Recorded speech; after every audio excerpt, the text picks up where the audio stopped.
gathered in the upper room, all praying in His name. Baptized with the Holy Ghost and power for service came. Now what He did for them that day, He'll do for you the same. I'm so glad that I can say I'm one of them. I'm one of them. One of them. I'm so glad that I can say I'm one of them. Hallelujah. One of them. I'm one of them. I'm so glad that I can say I'm one of them. Though these people may not claim to be or boast of worldly fame, they have all received their Pentecost, baptized in Jesus' name, and they're telling now both far and wide His power is yet the same. I'm so glad that I can say I'm one of them. I'm one of them. I'm one of them. I'm so glad that I can say I'm one of them. Hallelujah, one of them. I'm one of them. I'm so glad that I can say I'm one of them. Cumprimentamos a todos os nossos amados irmãos na graça e na paz de nosso Senhor e Salvador Jesus Cristo. A partir de agora, está começando mais uma programação de fé, com hinos, com orações e com a mensagem poderosa da Palavra de Deus ao nosso favor.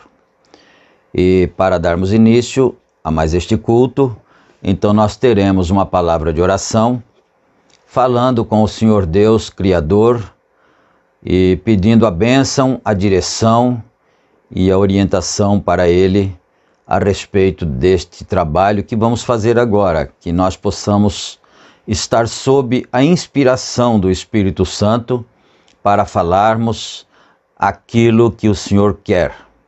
Oremos todos neste momento.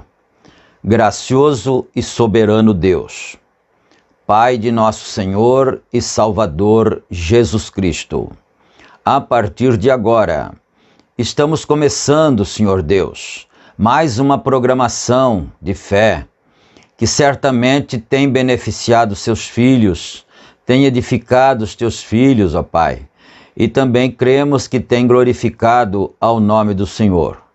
E nós pedimos a tua bênção e a tua misericórdia para mais este trabalho, que nós possamos receber do Senhor a inspiração divina e que também todos os nossos irmãos estejam inspirados pelo Senhor para poderem receber também aquilo que o Senhor quer dar a cada um, ó Pai. E nós pedimos todas estas bênçãos humildemente e no precioso nome de nosso Senhor e Salvador Jesus Cristo. Amém. Amém. Graças a Deus. Que o Senhor Deus continue nos ajudando. Muito bem, meus amados. A escritura que vamos ler nesta programação está no livro do profeta Isaías, capítulo 40, e nós começaremos no versículo 27. Depois da leitura bíblica, nós teremos também a oração da fé, não é? Mas antes, agora, nós teremos a parte de louvores, de adoração, de cânticos, e nós vamos todos cantar com a nossa alma, com o nosso coração, adorando ao Senhor do universo, que é digno de todo louvor e de toda honra e de toda glória. Cantemos agora para o Senhor.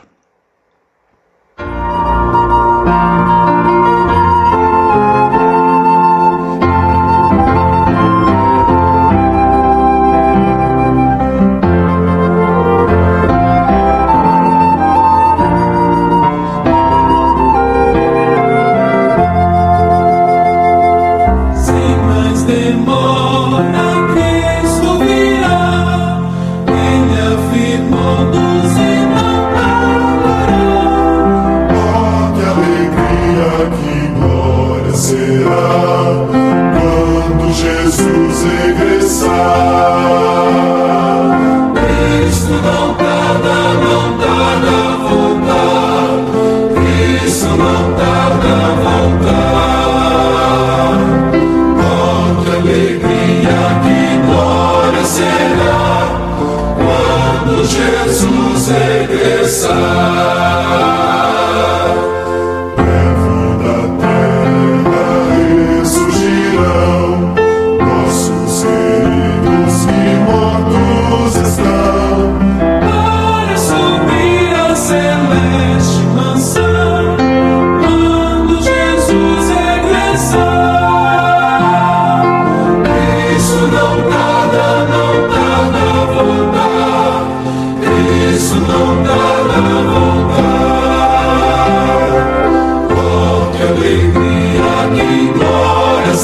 Escritura e não tardará nossa eterna aventura. Olhemos então para a glória futura, mas o dia não sei. Cristo vem.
Amém. Graças a Deus. Que Deus aceite a adoração do seu povo. Que ele seja sempre adorado, sempre louvado, não é? E agora, meus amados, vamos então ler as Escrituras, aqui, conforme anunciado, Isaías capítulo 40, começando com o versículo 27. Porque dizes, ó Jacó, e tu falas, ó Israel, o meu caminho está encoberto ao Senhor, e o meu juízo passa despercebido ao meu Deus. Não sabes, não ouviste, que o eterno Deus, o Senhor, o Criador dos fins da terra, nem se cansa, nem se fatiga, e é inescrutável o seu entendimento, dá força ao cansado e multiplica as forças ao que não tem nenhum vigor. Os jovens se cansarão e se fatigarão, e os moços certamente cairão. Mas os que esperam no Senhor renovarão as forças, subirão com asas como águias, correrão e não se cansarão, caminharão e não se fatigarão. Amém. Isaías 40, do versículo 27 ao versículo 30. Agora nós vamos ter a oração da fé, orando uns pelos outros, pedindo misericórdia do Senhor em favor daqueles que estão necessitados, e assim certamente cremos que o Senhor estará ouvindo o nosso clamor, a nossa petição. Oremos então.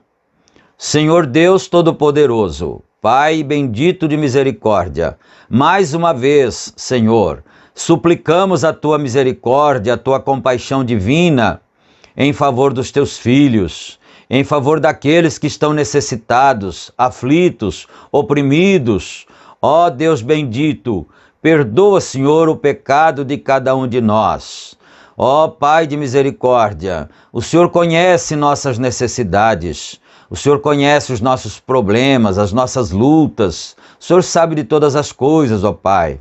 Por isso nós entregamos a Ti o nosso caminho, pedimos direção, pedimos misericórdia, pedimos saúde a cada um, que o Senhor abençoe cada um na sua vida cotidiana, na sua vida espiritual, ó Pai, dando a bênção que cada um precisa. E isto tudo nós fazemos aqui, ó Pai, humildemente e no nome de nosso Senhor Jesus Cristo e para a Tua bendita glória. Amém, amém, Senhor. Graças a Deus. Aleluia. Bom, meus amados, lendo aqui na escritura citada, não é? Voltando aqui um pouquinho, deixa eu ver aqui, acho que é o verso 28 que me chamou a atenção, não é? Deixa eu ver aqui se é isto. Não sabes, não ouviste que o eterno Deus, o Senhor, o Criador dos fins da terra, nem se cansa, nem se fadiga, e é inescrutável o seu entendimento. Deixa eu voltar, se é no 27, é aqui mesmo, é no 27, né? Que eu queria frisar. Porque dizes, ó Jacó, e tu falas, ó Israel, o meu caminho está encoberto ao Senhor, e o meu juízo passa despercebido ao meu Deus. Quer dizer, por que você ou eu, ou qualquer um de nós, teríamos a petulância de pensar desta forma? Que as nossas ações, as nossas atitudes, os nossos pensamentos que estão no mais recôndito de nossos corações, passaria por despercebido ante ao Deus Criador, não é? Muitas vezes, é claro que esta escritura estava sendo dirigida a um povo crente, um povo que cria no Senhor, na verdade.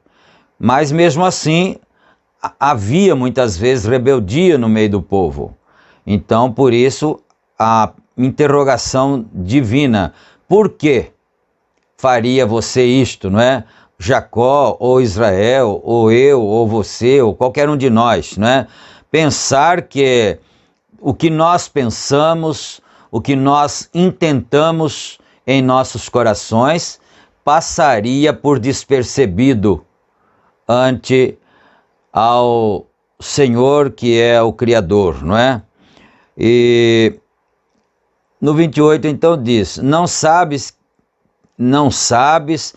ouviste que o eterno Deus, o Senhor, o Criador dos fins da terra, nem se cansa, nem se fatiga, e é inescrutável o seu juízo, o seu entendimento, é inescrutável o seu entendimento? Quer dizer, o entendimento de Deus, a sabedoria de Deus, ela é insondável. Não se pode sondar, não se pode imaginar a sabedoria de Deus, o conhecimento de Deus. Portanto, nada passa por despercebido diante de seu conhecimento, não é? Vamos aqui agora, então, na mensagem que já vimos estudando, esse é o segundo culto, né, que nós estamos estudando essa mensagem agora, o Deus que é rico em misericórdia. E nós paramos no parágrafo 48 e agora vamos continuar a partir do 49, naturalmente, não é?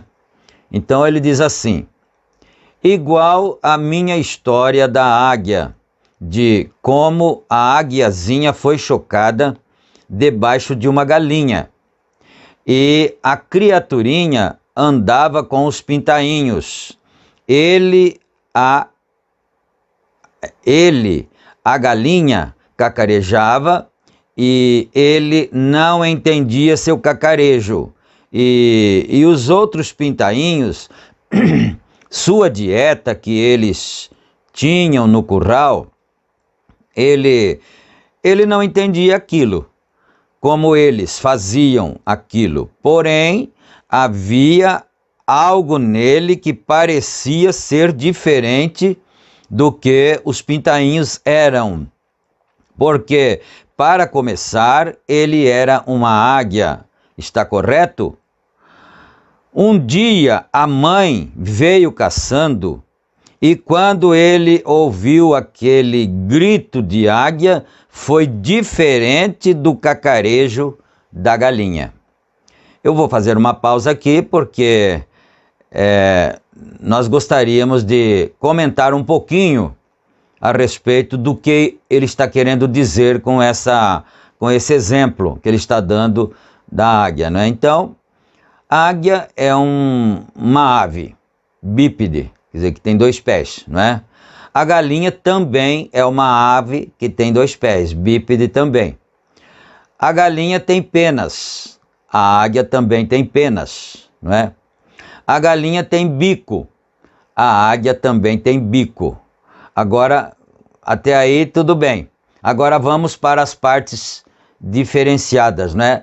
A águia tem garras em seus pés. A galinha não tem garras, não é?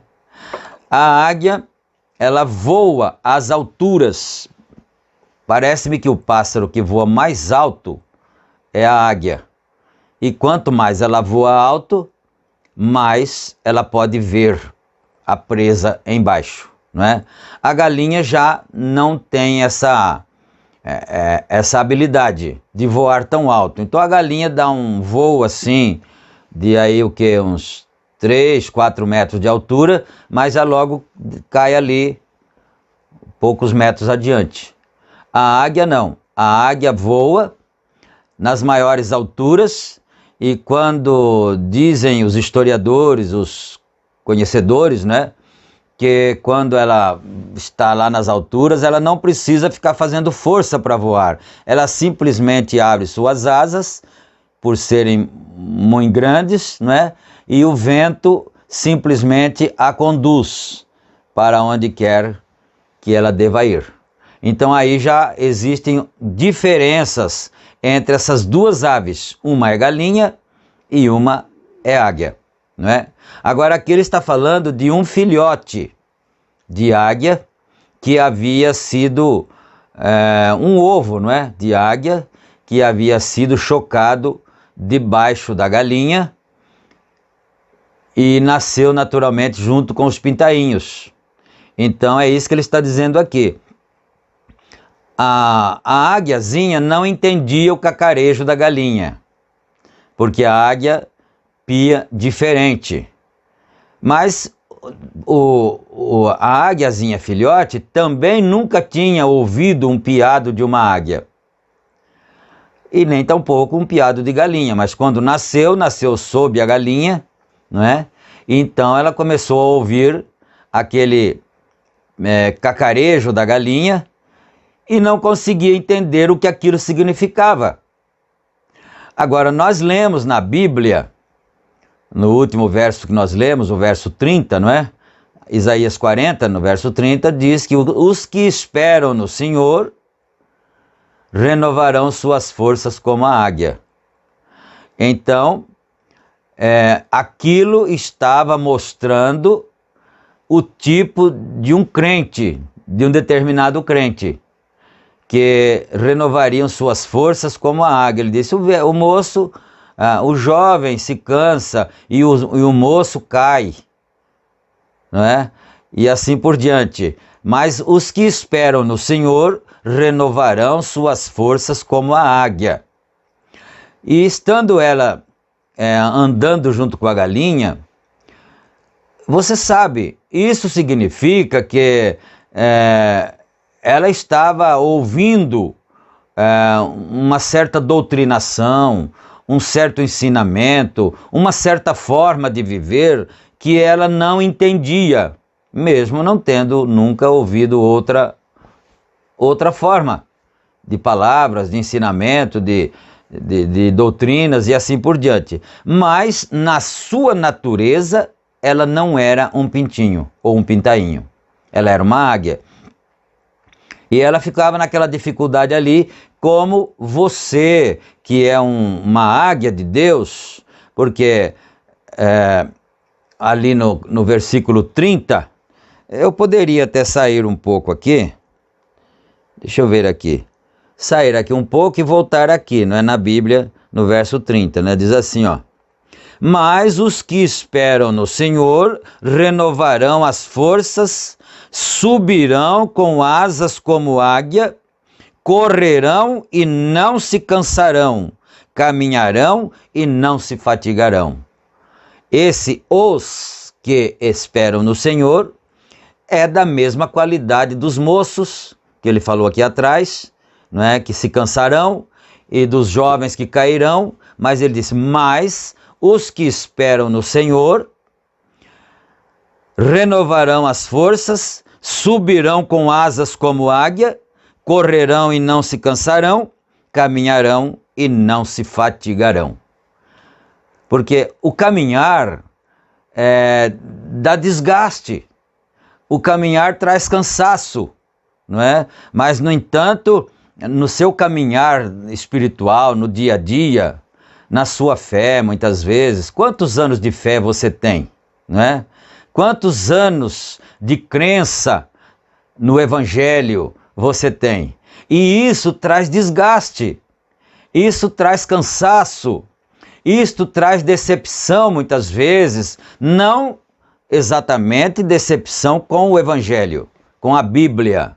A Bíblia não decepciona ninguém, ela é a verdade, ela é a palavra de Deus. Mas você se decepciona com as pessoas, com aqueles que rodeiam você, com aqueles que convivem com você, não é? Mas isso traz um certo desgaste, mas aqui ele disse, renovarão as forças, subirão com asas como águia, correrão e não se cansarão, caminharão e não se fatigarão. Aleluia. Então, esses são aqueles que esperam no Senhor. E então essa águiazinha era um tipo de um crente que não entendia o palavreado, não entendia o ensinamento daquele lugar onde ele nasceu, que por certo era uma igreja, não é?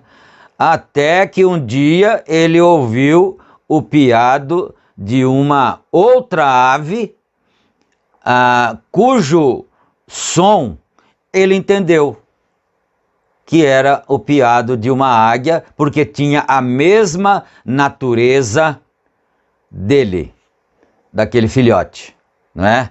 Então, e você sabe que Deus considera ou compara os profetas como águias, seus profetas como águias. Êxodo 19 e verso 4, se eu não estiver enganado, se eu não fiz alguma confusão, Êxodo 19, verso 4, a Bíblia diz que Deus tirou Israel do Egito sob asas ou sobre, não é? Asas de águia. E aquela águia era naturalmente, sem dúvida alguma, o profeta Moisés. Mas vamos voltar então aqui agora, novamente, na nossa leitura, não é? Nós tínhamos já ali terminado o parágrafo 49, agora entraremos no 50. E é esta a forma com cada crente nascido de novo. Você pode ouvir toda a teologia que você queira, ou que você queria, não é? E toda a advertência feita pelo homem, porém, quando a palavra ilumina ali, então existe algo que toma o lugar. Você vem para ela. Você que uma vez esteve morto em pecado, aquela vida ele tem vivificado. Tem que existir uma vida ali para ser vivificada. É preciso que tenha uma vida ali, mesmo que esteja mortificada, não é? Mas ele vivifica aquela vida ali.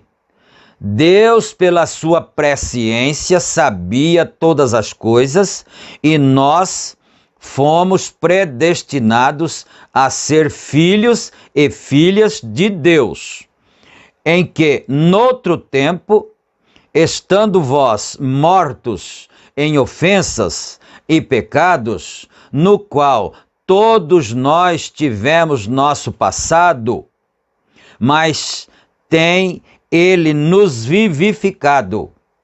Aleluia! Isto é a conversão do pecador, é a conversão do ser humano. Nasceu, a Bíblia diz que nós viemos ao mundo falando mentiras e fomos concebidos em pecado, não é? Viemos ao mundo falando mentiras e fomos concebidos em pecado, ou vice-versa, fomos concebidos em pecado e viemos ao mundo falando mentiras. Agora, quem ensina a criança a falar uma mentira? Não precisa ninguém ensinar. A mentira está na natureza humana. Ela aprende a mentir sem ninguém ensinar. Não é interessante isso? Não é? E por quê? Porque foi concebido em pecado. Nós já falamos sobre esse assunto em programações anteriores, não é? Que, na verdade, o plano original de Deus não era que nós, humanos, viéssemos ao mundo através da via sexual, a qual todos viemos, não é? Todos nós viemos, menos o Senhor Jesus Cristo, e menos Melquisedeque, e menos Adão e Eva, não é? Adão e Eva foram criados, não nascidos. Melquisedeque não nasceu, não é? Ele não teve nem começo e nem fim de dias. E o Senhor Jesus Cristo nasceu. mas ele não veio, ele não foi concebido em pecado. Do restante, todo homem, todo profeta, toda mulher veio ao mundo concebido em pecado. Mas então, fomos concebidos em pecado, viemos ao mundo falando mentiras, mas Deus tinha o seu plano para salvar o homem, para que ele se convertesse, quando ele ouvisse o chamado de Deus através do Evangelho, através da palavra. Ele pode ter ido para qualquer denominação, para qualquer grupo religioso, mas quando ele ouviu a verdadeira palavra, aquilo fez a diferença na vida dele, daquele crente, não é? Então, parágrafo 51. Olhe para Paulo. Quando Paulo era um grande teólogo, mas quando ele veio face a face com aquela palavra, Jesus vivificou isso. Ele veio para a vida imediatamente porque ele estava ordenado para ser aquilo. Aleluia! Ele era parte da palavra e quando a palavra viu a palavra, ela era a sua natureza. Você está entendendo o que ele está querendo, aonde ele está querendo chegar? Quer dizer, a águia era uma águia. Ela não era um pintainho, um filhote de galinha. Mas quando ele ouviu a voz da sua natureza, ele entendeu que aquela lá sim era sua mãe. Aquela era a sua natureza. E ele está se referindo a Paulo aqui, não é? E isso aconteceu com você também. E aconteceu comigo também. Quando nós ouvimos a palavra, olha isto aqui, ele era parte da palavra e quando a palavra viu a palavra, como é isto? A palavra viu a palavra. A palavra que estava em você, viu a palavra que veio de Deus, falada por um lábio humano, por um profeta ou por um pregador da verdade, da palavra. Então, ele era parte da palavra e quando a palavra viu a palavra, ela era a sua natureza. Quando a palavra que é você, viu a palavra que estava vindo, sendo falada, aí você viu que a sua natureza estava ligada com aquilo ali. Aleluia! Glória a Deus, não é? Ela era a sua natureza. Todo o cacarejo das galinhas nas igrejas ortodoxas não teve efeito nenhum. Isso para o apóstolo Paulo, ele está se referindo ainda, não é? Nas igrejas ortodoxas, não teve efeito nenhum sobre ele. Ele tinha visto a palavra, ele era parte, ela era parte dele, ele era uma águia, ele não era um pintainho. Ele apenas estava no curral com eles, mas ele era águia, para começar. Aleluia. Eu ouvi uma historiazinha semelhante, espero que não pareça sacrilégio, sobre um patinho que nasceu sob uma galinha. Então é muito natural, um ovo de pata chocado debaixo de uma galinha junto com os demais ovos da galinha, não é? Então, ele nasceu sob uma galinha, certa vez, e ele não podia entender um companheiro de aparência engraçada. Um patinho é bem diferente de um pintainho, não é? Um companheiro de aparência engraçada, tipo desemparelhado. E ele não conseguia entender a sujeira e tudo. Eles estavam brincando no curral, porém, um dia, a velha galinha deixou o filhotinho fora, atrás no celeiro, e ele sentiu um cheiro de água. Esse filhotinho desengonçado que havia nascido sob a galinha, não é? Ele sentiu um cheiro de água. Bem, ele saiu em direção daquela água o mais rápido que podia ir. Por quê? Ele jamais havia estado num poço antes. Ele nunca tinha estado na água. No entanto, ele era um pato, para começar. A única coisa que ele tinha para fazer era vir para si mesmo. O crente é a mesma coisa. Existe algo nele que, quando ele encontra Deus face a face, ele vem para si mesmo. Aí, o que isso quer dizer? Ele se encontra. O crente predestinado, quando ele ouve a verdadeira palavra de Deus, não é? Aí ele se encontra. Aleluia. Ele vem para si mesmo. Aquela semente está nele e é vivificada. Está certo. E ele voa para longe das coisas do mundo. Elas se tornaram mortas para ele. Eu me lembro, todos nós tivemos nossas vidas no passado, daquelas coisas do mundo, apodreceram ali. Ali mesmo, nós não tivemos mais desejo delas. Agora, infelizmente, hoje, em nosso tempo, em nossos dias, nós olhamos assim até com pesar, com tristeza nos nossos corações, não é? A gente olha o tipo de pessoas que dizem que creem no Evangelho, que creem na palavra de Deus, que vão à igreja, que cantam hinos, mas elas não conseguem se apartar do mundo. E a prova, a evidência você vê na maneira que elas se vestem, pela maneira que elas falam, pelos lugares onde elas frequentam. Elas não se esqueceram das coisas velhas do mundo. Vão às igrejas, na verdade, cultuam, cantam, não é? Até pregam muitas vezes, mas, infelizmente, e quanto mais o tempo vai passando, mais isso vai se evidenciando. É muito triste, isso dá um pesar muito grande no coração de um verdadeiro crente, não é? Porque parece até que as nossas pregações não têm surtido nenhum efeito, infelizmente, não é? É muito triste nós pensarmos disto. Mas vamos aqui no parágrafo 54 agora. Aquele que é nascido de Deus não comete pecado.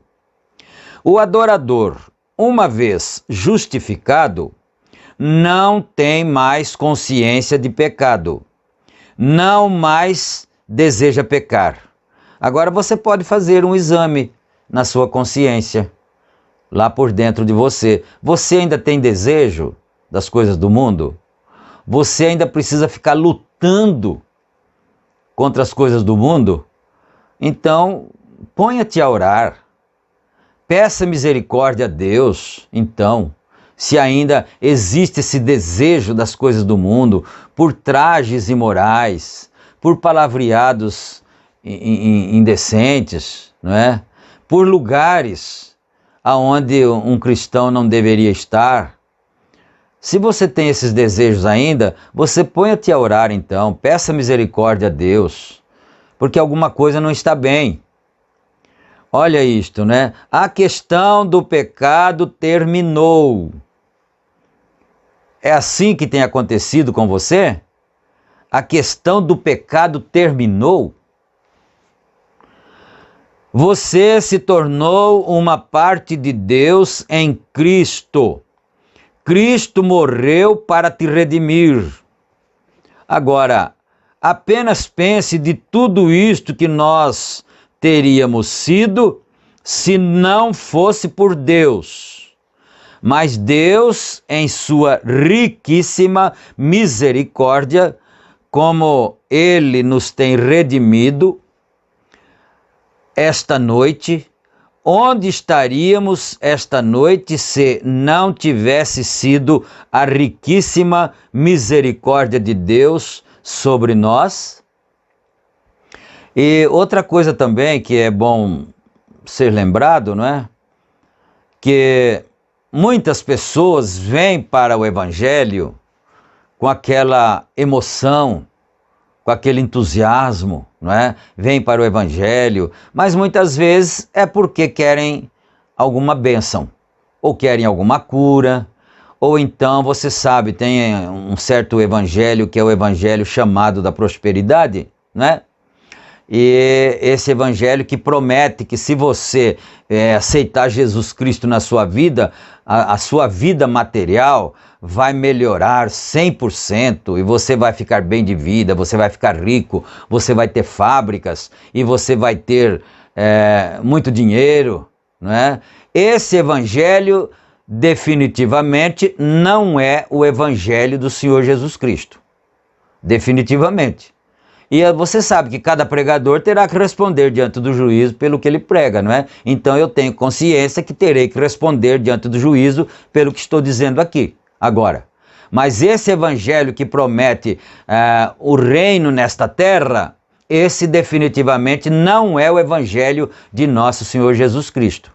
Porque o Senhor Jesus Cristo disse: quem quiser vir após mim, negue-se a si mesmo, tome sua cruz e siga-me. E tem que deixar tudo, deixar pai, deixar família, deixar riquezas, deixar fama, tudo para trás, se quiser seguir ao Senhor, não é? Então, uma vez o mundo esteve tão pecaminoso que o homem tinha causado corrupção por sobre a terra, até que isto afligiu a Deus por ele ter feito o homem assim. Ele disse: eu destruirei o homem que eu criei. Esses dias eu estava indo para a igreja, junto com mais alguns irmãos, algumas pessoas, não é? E eu ainda falei assim: parece que Deus, que o Senhor Deus está muito cansado da humanidade, não é? Está muito desanimado da humanidade, não é? Mas olha isto aqui: o Senhor Deus criou o homem, depois a corrupção aumentou tanto que ele pensou: eu vou destruir essa criação que eu criei, né? E ele os destruiria porque não tinham nada senão corrupção. E toda a raça humana teria sido limpa daquela vez. Olha só. Mas Deus, rico em misericórdia, não deixaria os inocentes perecerem com o culpado. E ele foi embora e elaborou um meio providencial para aqueles que queriam vir e queriam fazer o que era certo, para esses cujas forças seriam renovadas como a força da águia. Então Deus, que é riquíssimo em misericórdia, providenciou um meio para que esses pudessem não serem mortos e destruídos junto com aqueles que eram corruptos, que não tinham nada a ver com Deus, não é? Mesmo sendo religiosos. Fazer o que era certo. Ele fez um caminho de misericórdia para aqueles que desejavam misericórdia. E ele preparou uma arca. Em outras palavras, ele colocou algumas asas em suas águias, de tal forma que elas puderam voar sobre o julgamento e não se afogaram com os pintainhos, mas ele construiu uma via de escape nos dias de Noé.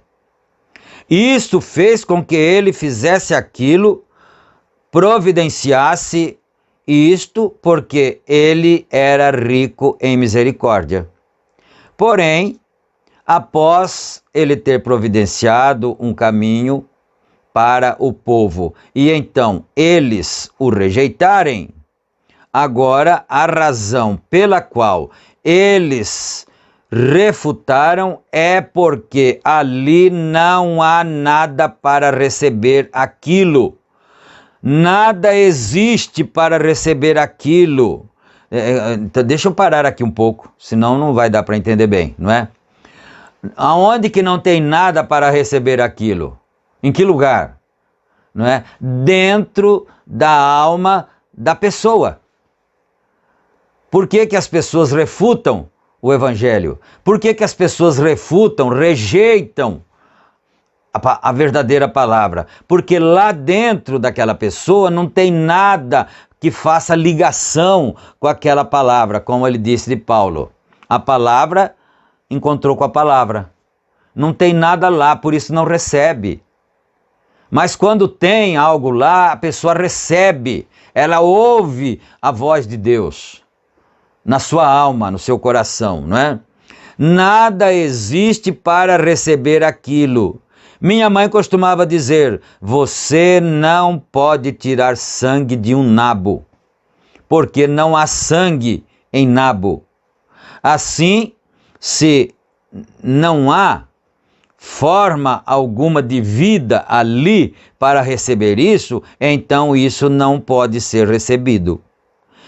É a razão pela qual os fariseus podiam olhar direto na face de Jesus e chamá-lo Belzebu, pois não havia neles, nada havia neles para recebê-lo, mas todo o que o Pai tem me dado, ele disse, virá a mim. Há algum caminho que será apresentado.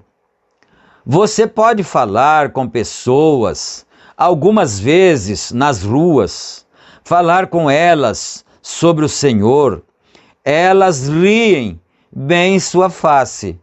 Bem, nós estamos supostos a fazer isso de qualquer forma, quer dizer, falar, né? Nós estamos supostos a falar, não importa se riam ou não, não é? Falar isso de qualquer forma, mas ouçam, nenhum homem pode vir a mim, exceto se meu Pai o dirigir primeiro. Isso foi o Senhor Jesus Cristo que disse. Ninguém pode vir a mim se o Pai não o trouxer primeiro. Não é? Aqui ele disse dirigir primeiro. Deus tem que fazer o direcionamento. Ali tem que haver uma vida dentro daquela pessoa, tem que haver uma vida para poder fazer contato com aquela palavra que é a vida, não é? Ali tem que haver uma vida e todo aquele que tem me dado virá a mim. Ele fez uma previsão para aqueles que queriam ser redimidos. Ele fez uma provisão, desculpa, deixa eu ver se eu não li errado aqui, né? Que às vezes você vai lendo rápido, era provisão. Ele fez uma provisão para aqueles que queriam ser redimidos. Ele fez uma provisão para aqueles que queriam ser curados. E então, por causa daquilo, ele fez isto, o fez rico em misericórdia. Ele deve ser, se você refutar isto, nada restará senão o julgamento, porque o pecado deve ser julgado, não é? O pecado precisa ser julgado, e se você não se apartar dele, então você será julgado junto com o pecado, o qual você está praticando, não é? É sério isto. Agora, Faraó, quando foi para dentro do mar, como um personificador, vendo que ele podia entrar como Moisés entrou, Moisés com seu exército e Faraó com o seu. Você já sabe, você já leu a história de Moisés atravessando o Mar Vermelho com o povo de Deus e Faraó vindo atrás e entrando naquele caminho que Deus tinha provido por Deus para o seu povo, para os seus eleitos, não para Faraó, que era predestinado para aquilo, para morrer, para ser incrédulo, para endurecer seu coração. Então, olha isto aqui, não é? Moisés com seu exército e Faraó com o seu. Ambos pereceriam no mar da mesma forma. Se não fosse, ele vai dizer aqui, né? Se não fosse a misericórdia de Deus, não é? Ambos, tanto um exército como o outro, morreria afogado no mar, não é? Pereceriam no mar da mesma forma. Mas Deus, rico em misericórdia, fez uma via de escape para os filhos hebreus. Por quê? Porque eles estavam seguindo na linha do dever. Eles estavam seguindo na palavra. Aleluia! Parágrafo 63 da mensagem que nós estamos lendo, para você que pegou agora, é o Deus que é rico em misericórdia. Parágrafo 63. Agora, aquela é a única forma de obter misericórdia e seguir as instruções que Deus nos tem dado para seguir. É o único caminho que Ele pode mostrar misericórdia, é quando nós seguimos o que Ele nos disse para seguir. Então é simples, mas não é tão fácil. É simples, mas não é fácil, não é? Porque a única maneira de encontrar misericórdia é seguir aquilo que Deus disse para seguir. Aí a gente encontra a misericórdia, porque você vai seguir por aquele caminho e você vai encontrar a misericórdia naquele caminho, não é? Como no pequeno debate, não há muito, com um ministro que disse que eu estava ensinando uma doutrina apostólica neste dia. Eu creio que falei disto uma noite ou duas atrás, ou, às vezes, acerca de como ele disse: você está tentando injetar nesta era uma doutrina apostólica. Esse ministro disse ao profeta William Branham, nosso precioso profeta, isto: você, irmão Branham, está tentando injetar nesta era, agora em que nós estamos vivendo, uma doutrina apostólica, não é? Ele disse: a era apostólica cessou com os apóstolos. E eu lhe perguntei: bem, você crê na palavra? Ele disse: sim. Eu disse: Apocalipse 22:18 diz que se alguém tirar uma palavra, disse: eu creio. Eu disse: então eu posso dizer-lhe onde a era apostólica foi dada, as bênçãos apostólicas foram dadas à igreja. Agora você me diga onde Deus tirou fora da igreja, pela palavra. Você não pode fazê-lo, não está ali. Porque ele disse para o ministro: então eu vou mostrar para você isto, onde Deus tem dado as bênçãos apostólicas neste tempo agora, nesta era, e você vai me mostrar na Bíblia onde foi que Deus tirou a era apostólica. Ele diz: você não vai conseguir, porque não está escrito em lugar nenhum na Bíblia, não é? Então, eu disse: agora, lembre-se que Pedro, no dia de Pentecostes, ele foi o instrutor da era apostólica. E ele disse a todos eles: arrependei-vos e cada um de vós seja batizado em nome de Jesus Cristo para remissão de pecados e recebereis o dom do Espírito Santo. Pois a promessa é para vós e para vossos filhos e para aqueles que estão longe, para tantos quantos o Senhor nosso Deus chamar. Vamos repetir? Arrependei-vos e cada um de vós seja batizado em nome de Jesus Cristo para perdão dos pecados, e recebereis o dom do Espírito Santo, porque a promessa diz respeito a vós, vós eram aqueles que estavam ali ouvindo ele, não é? Ouvindo Pedro. A promessa diz respeito a vós, aos filhos de vocês, que virão depois, quem sabe vão nascer daqui a uns tempos, né? A tantos quantos estiverem longe daqui, de Jerusalém, e a tantos quanto Deus nosso Senhor chamar. Aí você se pergunta a si mesmo, não é? E você faça uma pergunta para si mesmo. Eu, por acaso, fui chamado por Deus para o Evangelho? Se você foi, a promessa é para você.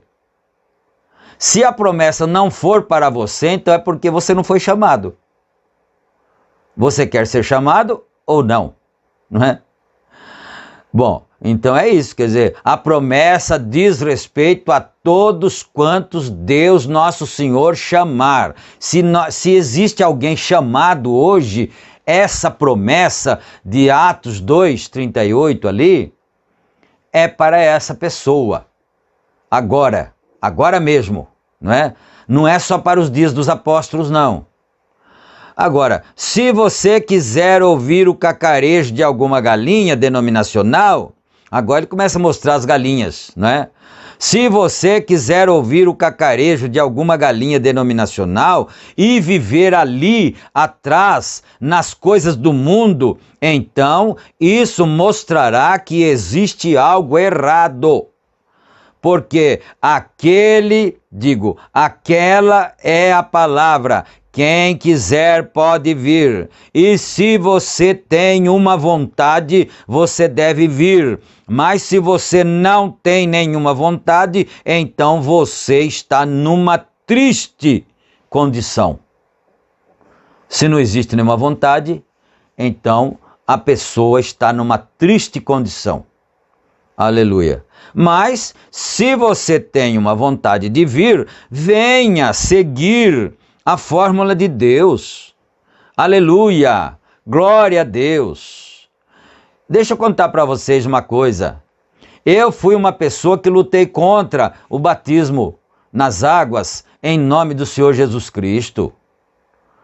Porque eu achava que estava certo desde 6 anos de idade indo na igreja e aprendendo que o batismo teria que ser usando títulos Pai, Filho e Espírito Santo. Mas esses não são nomes, esses são títulos mesmo, ofícios do mesmo Deus. Não é? Pai, Filho e Espírito Santo não são 3 deuses, não são 3 pessoas. Isso é uma mentira. Quando se prega que Pai, Filho e Espírito Santo é uma trindade de pessoas, isso não é verdade. Pai, Filho e Espírito Santo são ofícios de um mesmo Deus. Agora, o nome dele, você sabe qual é o nome, não é? É o nome que é maior do que todos os nomes do céu, na terra, debaixo da terra, nas águas. O maior nome que existe, diante do que todo joelho deverá se dobrar, é Senhor Jesus Cristo. E foi nesse nome que São Pedro batizou as pessoas, não é? E a promessa diz respeito a todos os que estão longe, diz respeito a nós também. Mas quando essa revelação desce na alma da gente, a gente tem medo de não dar tempo de ser batizado. Nós fomos batizados, eu digo nós, eu e mais 4 pessoas, 4 irmãos, nós fomos batizados em 30 de... Eu me esqueci o mês agora, né? Mas 1968, deve ser 30 de julho, se eu não me engano, né? De 1978. E foi à noite, às 10 horas da noite, sob a luz dos faróis de um carro, em um rio na cidade de Limeira, estado de São Paulo. 10 horas da noite. Fomos para o culto. E eu já havia falado com o pastor que nós desejávamos nos batizar. E fomos para o culto, terminou o culto. E ele sentou ali um pouquinho no sofá, o culto era dirigido na casa de um irmão, e eu fui a ele e disse: pastor, o senhor não vai nos batizar? Parecia que ele não falou nada, não tocou no assunto, né? Aí ele disse assim: mas os irmãos estão mesmo decididos? Falei: com certeza.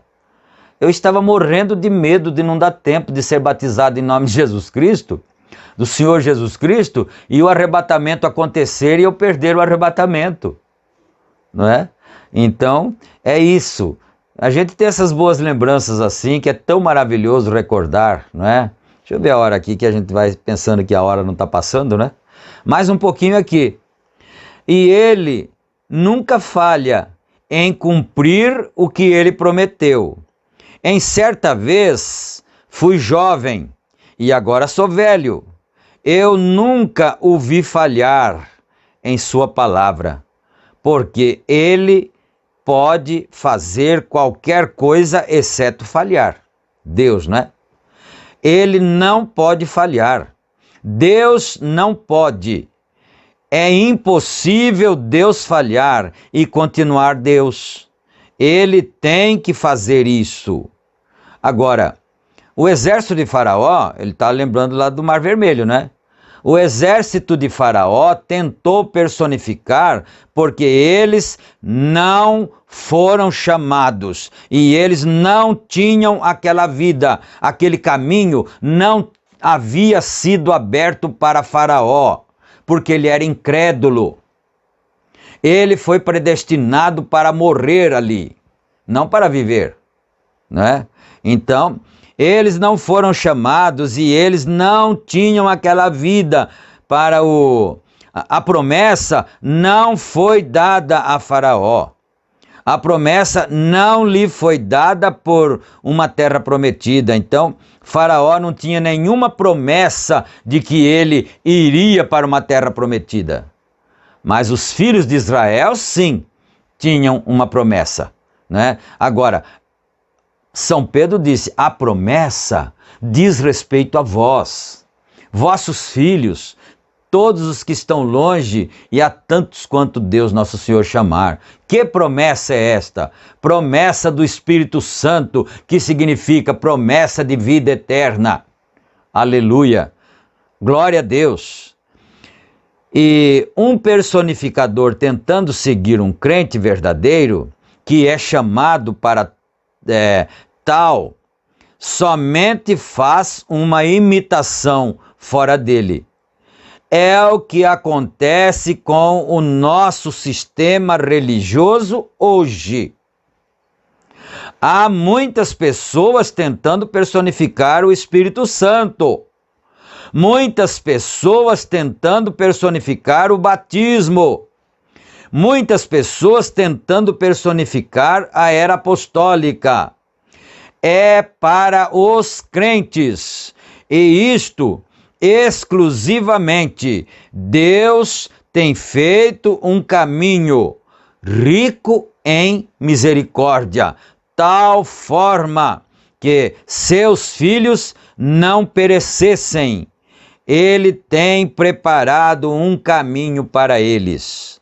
Aleluia. Agora, Faraó, tentando ir no encalço, ele se afogou nas próprias águas que salvaram a Noé. Observe isto, não perca isso. As mesmas águas que mataram Faraó foram as mesmas águas que salvaram aos filhos de Israel, não é? Olha isto. Que salvaram a Moisés e o seu grupo. Agora, Moisés não afogou porque Deus é riquíssimo em misericórdia. Aleluia! Deus é riquíssimo em misericórdia para aqueles que estão seguindo o seu provido caminho. Amém. Você sabe o que é essa mensagem de Malaquias 4? Essa mensagem de Apocalipse 10, versículo 7? Essa mensagem do Elias de Mateus 17, 11? Esse é o caminho provido por Deus para os seus eleitos predestinados para o arrebatamento. Corra, você deve correr, você deve acelerar seu passo rapidamente. Quem sabe você tem ouvido a palavra há tanto tempo, está titubeante, não deixa passar mais tempo não. Aleluia, vamos ler mais um parágrafo aqui só. Vocês podem ver o que eu quero dizer?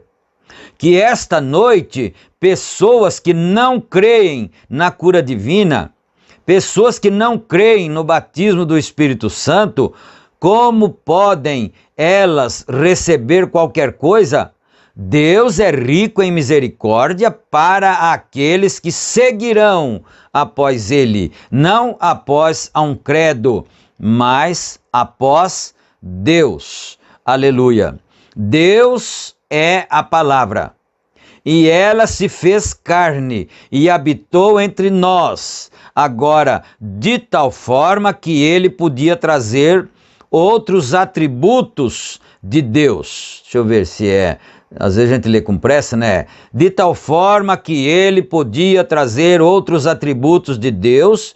O corpo, Jesus, era o corpo de Deus, um atributo. Moisés o viu passar às costas dele. Nenhum homem tinha visto sua face, mas agora nós o temos visto, nós o temos contemplado, o visto como o sacrifício. Agora vejam, ele era um atributo de Deus sendo manifestado. A palavra, isto é o que ele era. Aleluia. Nós chegamos ao parágrafo 73, não é? Nós vamos parar, porque está dando a hora ali já, e se o Senhor permitir, nós voltaremos para continuarmos nos alimentando desta palavra. Vamos orar agora. Senhor Deus Pai amado, agradecemos ao Senhor por esta oportunidade de estarmos juntos, reunidos, para ouvirmos a palavra, para nos alimentarmos. A nossa alma se alimenta da Tua palavra, Senhor. Ela não se alimenta de credos, ela não se alimenta de movimentos, de festivais na igreja. Não é isso que alimenta a nossa alma. Nossa alma se alimenta da Tua palavra, Senhor. E nós agradecemos em nome de nosso Senhor Jesus Cristo, ó Deus. Amém, amém. Graças a Deus, amém.